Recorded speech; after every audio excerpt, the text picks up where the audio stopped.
Allah nous dit dans le Coran que le Coran sera protégé de gauche à droite. Il ne serait pas attaqué. Il sera protégé jusqu'à la fin des temps.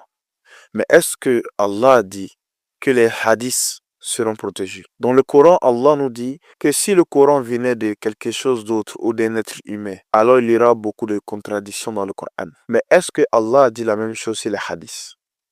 Et d'ailleurs, dans le Coran, il n'y a pas de contradictions.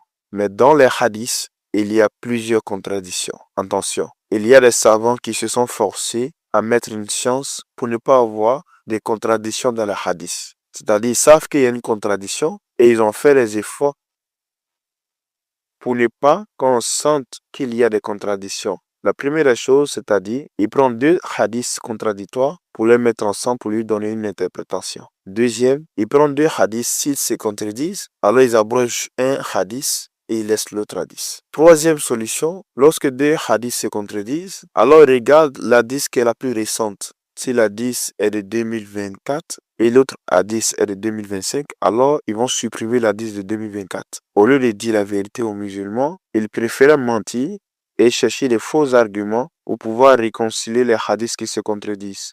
Ainsi, réfléchissons un peu. Je ne dis pas de rejeter les hadiths, mais je dis tout simplement de réfléchir parce qu'on ne doit pas prendre tous les hadiths. Et les hadiths ne sont pas une croyance pour nous. Et si un hadith contredit le Coran, on le jette à la poubelle. Si un hadith contredit la logique, le bon sens, la bonne moralité, alors on le jette aussi à la poubelle.